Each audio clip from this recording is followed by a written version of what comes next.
बिस्मिल्लाहिर्रहमानिर्रहीम। नाज़रीन, आपको अपने चैनल एएमसी एंड कंपनी पे वेलकम कहते हैं। आज हम एनटीएन बनाना सीखेंगे कि एक इंडिविजुअल पर्सन जो है वो पाकिस्तान में अपना एनटीएन कैसे बना सकता है।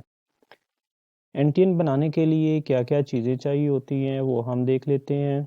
सबसे पहले तो आपके पास सीएनआईसी नंबर होना चाहिए, आपके पास एक सेल नंबर होना चाहिए जो ऑलरेडी एफबीआर में यूज्ड ना हो। इसी तरह एक ईमेल आईडी होना चाहिए जो भी वो भी ऑलरेडी एफबीआर में यूज़ नहीं होना चाहिए। और आपको कम्युनिकेशन एड्रेस भी जो है वो मेंशन करना पड़ेगा ताकि फ्यूचर में एफबीआर के साथ आपकी कोई भी कम्युनिकेशन होती है तो वो उस एड्रेस पे हुआ करेगी। तो आपके पास जब ये चीज़ें हो जाएंगी तो उसके बाद हम जो है वो एनटीएन का प्रोसेस स्टार्ट कर लेंगे। उसके लिए हमें जो है वो गूगल में आयरिस सर्च करना पड़ेगा जो एफबीआर का रिटर्न फाइलिंग के लिए सिस्टम है। आयरिस में क्लिक करने के बाद हमने जो करेंगे न्यू रजिस्ट्रेशन जब सिलेक्ट करेंगे तो हमारे पास जो आगे ये विंडो ओपन हो जाएगी। सबसे पहले हमें सीएनआईसी नंबर चाहिए होगा 13 डिजिट, और वो हम सीएनआईसी नंबर जो है वो एक मेंशन कर लेते हैं जो आपका सीएनआईसी नंबर होगा।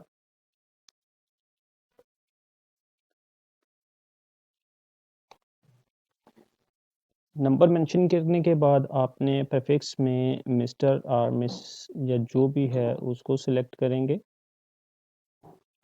हम कह लेते हैं जी मिस्टर।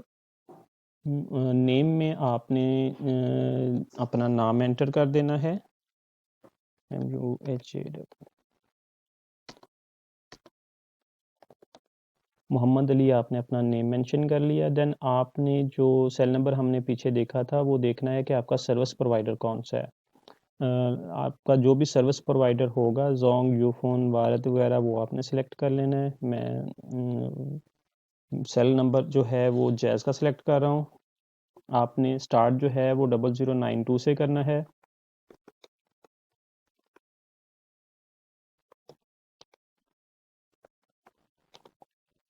सेम नंबर आपने दूसरे सेल में लिख देना है।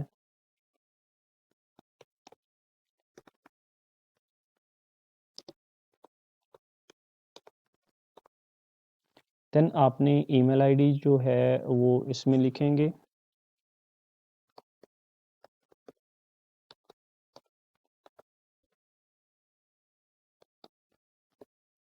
सेम ईमेल आईडी आपने आगे लिख देना है।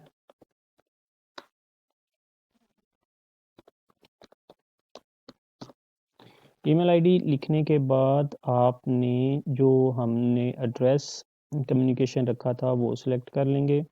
सबसे पहले हमने देखना है कि हमारी प्रॉपर्टी टाइप क्या है। तो रेजिडेंशियल प्रॉपर्टी नॉर्मली होती है, हम रेजिडेंशियल को सिलेक्ट कर लेते हैं। फॉर्म में हाउस है, बेंगलो है, कंटोनमेंट है, क्या अपार्टमेंट है, क्या है, उसमें हम जो है वो हाउस सिलेक्ट कर लेंगे। हम कंपार्टमेंट सिलेक्ट कर लेंगे। उसके बाद हमने देखना है जी उसका एरिया क्या है। अगर तो आपको उसके एरिया का पता है तो मेंशन कर दें, नहीं तो हम अदर्स कर देते हैं। और यूनिट नंबर क्या होगा उसका, हम कहते हैं जी उसका यूनिट नंबर जो है वो 43B है। और स्ट्रीट या कॉम्प्लेक्स इसका क्या है, गुलबर्ग 2।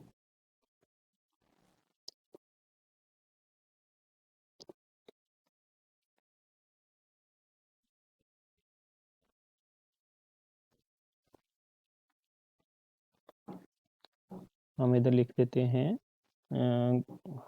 गालिब रोड,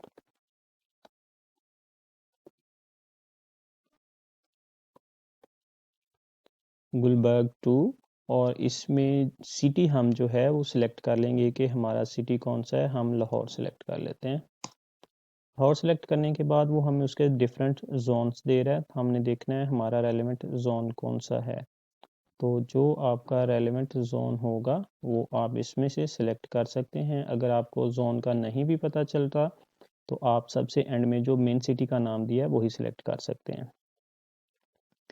सारा डाटा एंटर करने के बाद एंड में वो पूछता है जो अपार्टमेंट है वो आपका पर्सनल है, रेंटेड है या बेनामी है। तो हम कहेंगे जी ये हम ओनर है उसके, हमने ओनर सेलेक्ट कर लिया और शेयरिंग जो है वो आपकी उसमें क्या है, 100% शेयर है उसमें हमारा।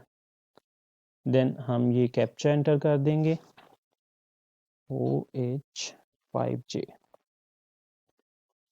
कैप्चा एंटर करने के बाद इसको सबमिट कर देंगे। जब सबमिट कर देंगे तो अगर कोई एरर होगी तो सिस्टम आपको बता देगा कि आपके सिस्टम में ये एरर है। अदरवाइज़ आपने को जो आपका जो ऊपर हमने ईमेल आईडी और सेल नंबर दिए हैं उन पे जो कोड्स हैं एफबीआर की तरफ से वो आपको रिसीव हो जाएंगे। तो जो आपको मैसेज के थ्रू 6 डिजिट कोड रिसीव होगा वो आपने इस कोड कॉल बॉक्स में एंटर कर देना है, और जो ईमेल के थ्रू आपको 6 डिजिट कोड रिसीव होगा वो आपने इस बॉक्स में एंटर कर देना है। इन केस अगर आपको सेल पे 1 मिनट के अंदर अंदर जो है वो मैसेज रिसीव नहीं हो रहा तो आपने क्या करना है कि आपने अपने उसी नंबर से 9966 पे एक टेक्स्ट मैसेज करना है MSG लिख के। आप MSG टाइप करेंगे और 9966 पे मैसेज कर देंगे तो आपको कोड जो है वो रिसीव हो जाएगा। कोड्स एंटर करने के बाद आप इसको सबमिट कर देंगे और सबमिट करने के बाद आपको ऊपर वाले सेल नंबर और ईमेल आईडी में एफबीआर की तरफ से यूज़र आईडी, पासवर्ड और पिन कोड मिल जाएगा। यूज़र आईडी इंडिविजुअल्स के केस में CNIC नंबर ही होता है और पासवर्ड और ईमेल आईडी पासवर्ड और पिन कोड एफबीआर आपको प्रोवाइड कर देता है। तो सबमिट कर देंगे। तो इस केस में अभी हमने कोड्स एंटर नहीं किए हैं तो इस वजह से वो हमसे कोड जो है वो मांग रहा है। तो कोड एंटर करने के बाद जो आपको सेल नंबर और पासवर्ड और आईडी रिसीव होगा वो आपने इधर अपना पासवर्ड डालेंगे, सॉरी यूज़र आईडी डालेंगे और नीचे आपने जो आपको पासवर्ड रिसीव हुआ है वो एंटर करेंगे तो आपका आईरिस में लॉगिन हो जाएगा। और लॉगिन होने के बाद आप अपनी इनकम टैक्स रिटर्न्स वगैरह जो भी मामलात हैं उनको परफॉर्म कर सकते हैं जी। बहुत शुक्रिया आपका जी। अल्लाह हाफिज़।